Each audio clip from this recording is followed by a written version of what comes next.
What's going on, everybody, and welcome back to Comic Breakdown. Now, today we're going to be diving into The Last Wolverine, issue number 1 from the X-Men Age of Revelation storyline. This is going to be part 14 of Age of Revelation, and I'm actually kind of excited about this. Now, if you can't tell from the cover, the Wendigo is the Last Wolverine. We're going to explain exactly how that makes sense, but this is a kind of cool twist that I really wasn't expecting. Now, if you guys have been reading comics over the last year or two, you guys saw the Wendigo kind of not necessarily become good, but Wolverine kind of training him to dampen and prevent him from being able to just go out there and do what the Wendigo usually does. Instead, Wolverine taught him to be well-mannered, well-tempered. So when we pick up 10 years in the future, in the Age of Revelation in Vancouver, we pick up with a building on fire, and we have the wonderful Wolverine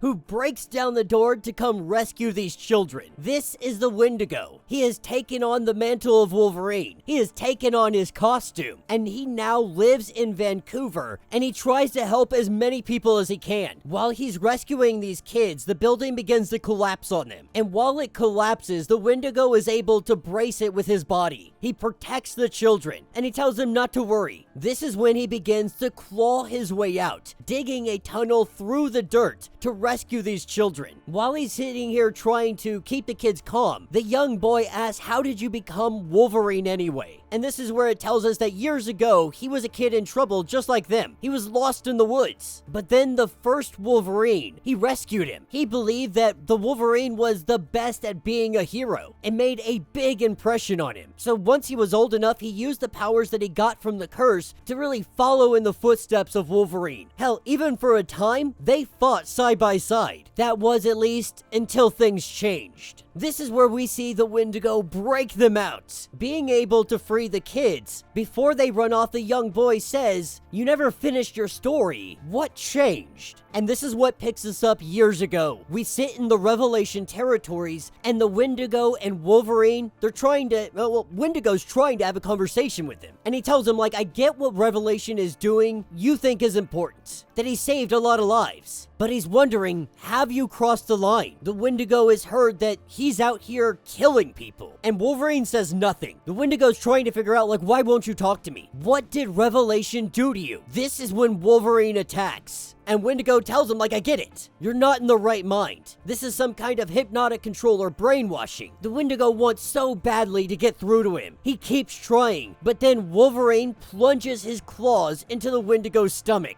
He does so, and then he throws him over the edge of the building. The Wendigo falls, crushing down to the ground, breaking the concrete underneath his body. And still, he calls out to his friend. But this is what picks us up a little bit later. As Wendigo makes his way throughout the city, he's going to a friend's house. Vancouver, at least for the time being, is one of the safe havens. And here in Vancouver, there are still a few familiar faces. This is where we see Nightcrawler. Except he doesn't have blue skin. He doesn't have a tail. And even Wendigo's hey man, what's going on with the suit? I thought you retired. I thought you were living the family life now. But Nightcrawler Kurt was just trying to show his daughter that he used to be a big old tough superhero. But the only thing she cares about is the wonderful Wolverine. Seeing Kurt's wife Mackenzie and their child, the young girl by the name of Frida. The Wendigo is here just for their weekly dinner. They sit down, they have some food. And the Wendigo really does ask Kurt, am I what I'm doing, is this crazy? Am I insane for doing this? And Kurt tells him, no, I don't think you are. In some regard, yes, it is crazy, but doing the crazy thing the world needs, that's the X-Men's bread and butter. Now, he'll try to say that he's not an X-Men, but Kurt says, let's skip the technicalities. You're a hero, and he knows damn well if Logan was in his right mind, he would be beaming with pride seeing the person or the Wendigo you have become. And he says, thanks, but it also kind of makes me feel worse because I failed Logan. He had told the kids why he became Wolverine Wolverine, but he never finished the story. He couldn't talk about Logan nearly killing him, nearly taking his life, having to leave him behind because he could feel the virus in the Revelation territories doing something to him, making him lose control, making him want to eat people again. So he had to leave. He had no other option. This is when he gets a notification that someone broke into his apartment. As he arrives, he sees that the window's open, but he didn't open it. As he crawls in, he lets them know that you're making a grave mistake. If you're just stealing property, let's not do anything stupid, because the second you realize whose place you broke into, you will gravely regret it. But when he sees who it is, he's like, no way. Like, I totally thought you were dead. And she says, damn close. The Revelation territories are not made for humans, but she's finally figured it out. She has finally figured out a way to save her husband, A.K.A. Wolverine, and this is Vindicator. That is where this issue will end.